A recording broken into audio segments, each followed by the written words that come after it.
As you can see, in this workspace, the color is not black. My preferred color is not black. I like lighter theme, so I switched to this light blue theme. So I'm now created my workspace, and this is how I like to see the information. Let me explain this workspace for you. On here, I maintain the ticker. I like the ticker, so I maintain that. And I have created my own watch list. I don't want to look at the entire market because I'm not following the entire market. I'm only following about 13 stocks in the market. These are my preferred stocks. So I have created a watch list with my own stocks, and I'm only following those stocks. And here we have something called performance map, which gives me a graphical representation of how my stocks are performing at any given time. Now, as of right now, out of my stocks, Bala is doing seems to be fairly well, and Asha is doing relatively low compared to the rest of the stocks. So likewise, it gives me an immediate graphical representation of whether my stocks are doing well or which of my stocks are doing bad. So rather than me having to waste time, sort and figure out things, I will see it immediately from the performance map. And apart from that, I'm also maintaining the market time and sales, which will give me all the trades that are happening in the market right now. And let's say I happen to walk out for a meeting between 10:30 and 11, and after I come back, I want to see what has happened. So I can go down and select that particular time period, and of course I can do filtering as well. I can go down and see that particular time range and see what has actually happened during that time period. So I can get a good view of exactly everything that has happened in the market immediately from market time and sales. So that is. Similarly, on the bottom, I have selected yet another module which I call the volume watcher. As you can see, it's available here.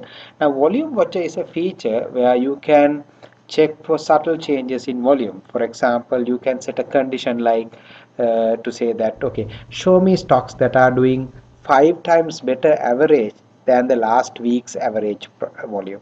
So this will on real time basis give you whatever the stocks that are emerging out of that criteria. Now the reason why I have selected this is because we know that whenever there is a stock that does well in terms of volume in any part of the world, for that matter, not only Colombo, maybe in Toronto, maybe in New York, maybe in Australian Stock Exchange, or for that matter Jakarta Stock Exchange, wherever in the world, whenever a stock does a better volume, it always tend to either move up or down. So that's very meaningful information to you. So this will help you detect them very fast. Now, for as a different example, I can also put a criteria like let's say show me stocks that are doing 8 times better volume than last month's average volume. So likewise, when you put in the criteria, immediately on real time basis, this tool will pick up all those information and give it to you. From there you can take it and see what has actually happened for it to move so suddenly. Similarly, towards the left side, I also follow a couple of graphs. I'm following the John Keells and Central Industries. With the John Keells graph, I'm not only following the graph, I'm also following the indicators, the Bollinger Bands, as well as the volume.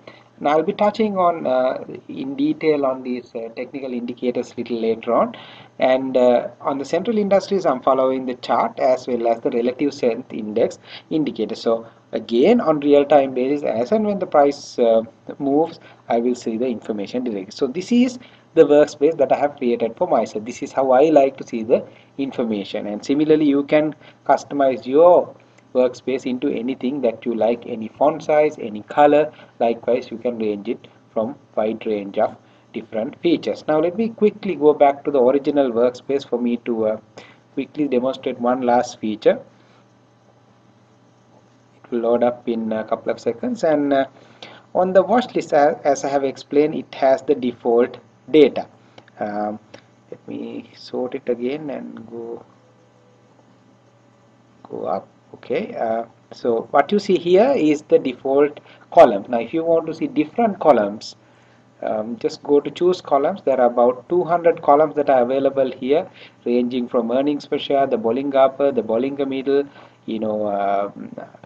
the last price, last bid quantity, last traded bid quantity. Likewise, so many different information. You can either select them, or you maybe remove some of them from here. Likewise, you can customize the column set based on your requirements. And if you right click, and there is also a feature called custom column, you can create your own column looking at taking data from these 200 different columns, you can select these columns and create a formula for yourself, something like this, and divided by that. Likewise, you can create your own column and use it for your own competitive advantage. So that's the kind of features that this application has. As you will probably agree that it carries many features when it's come to personalizing your information. So let me conclude my introduction here and move on to the rest of the presentation.